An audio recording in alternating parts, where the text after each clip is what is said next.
Le guide pédagogique du manuel niveau 6, chapitre 1, Microsoft PowerPoint, leçon 2.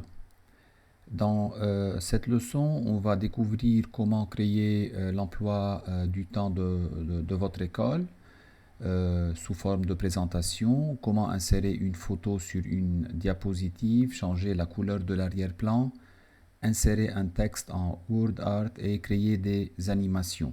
Donc pour cela, vous, en tant que prof, vous êtes invité à exposer le contenu de cette leçon au niveau des objectifs et de la finalité de ce que vous allez obtenir comme résultat de vos élèves.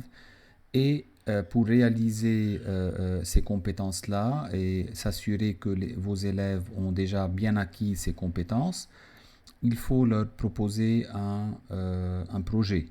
Et ce projet-là, c'est la création de l'emploi du temps de chaque élève. Alors, dans ce projet-là, il y a 7 points à réaliser qui sont formés une diaporama de 6 diapos. La première diapo doit être similaire à celle qui est à droite de la page. Les 5 autres diapositives doivent être identiques à la diapositive du lundi. Sur chaque diapositive, insérer une photo ou un clip art. Chaque photo doit être animée d'une façon différente.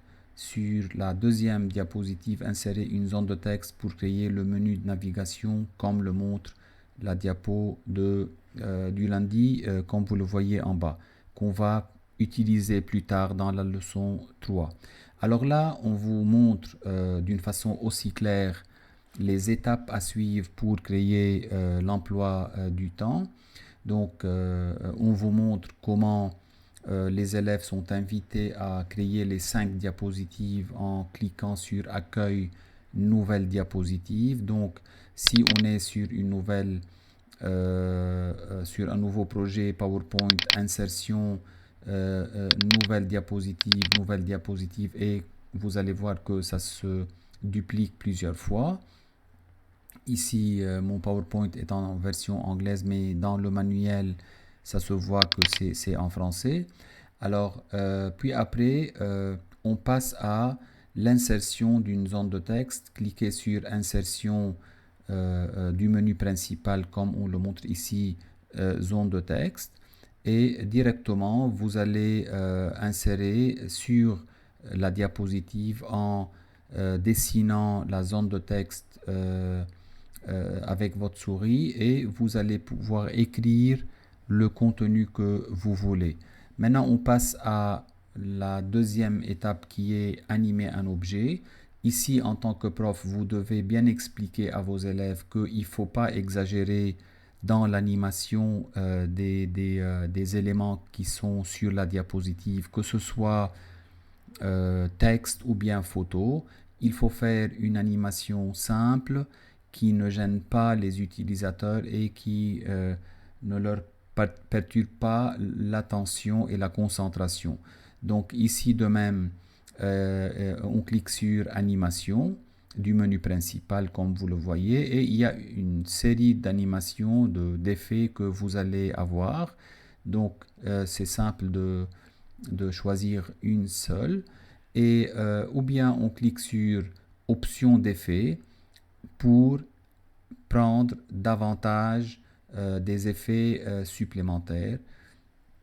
Comment lancer l'animation? Tout simplement, il faut cliquer sur le bouton qui est en bas de l'écran, qui est le slideshow ou bien le présenter, comme vous le voyez en bas. Donc ça s'expose sur plein écran. Maintenant, ma diapositive, bien sûr, elle est vide.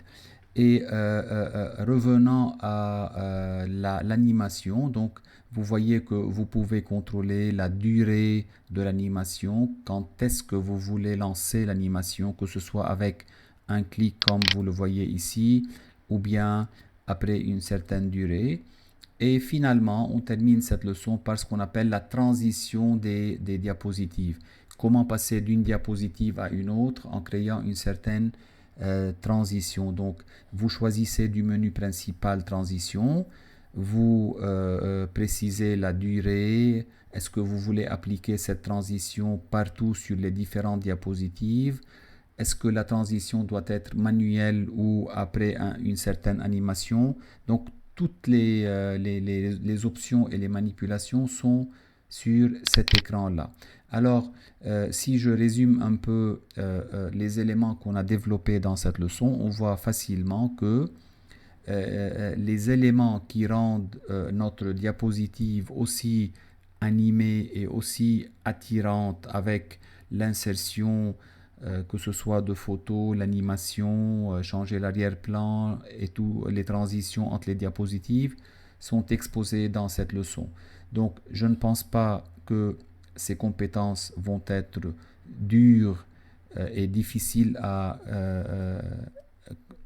être assimilées par les élèves, mais à vous, profs, de trouver ce moyen de relier entre la théorie que vous êtes en train d'expliquer à vos élèves et le projet que vous êtes en train d'exposer.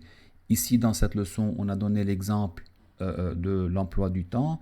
Vous pouvez choisir n'importe quel autre projet. Si vous vous connectez sur votre plateforme numérique, vous allez trouver d'autres idées de projets PowerPoint que vous pouvez exploiter avec vos élèves.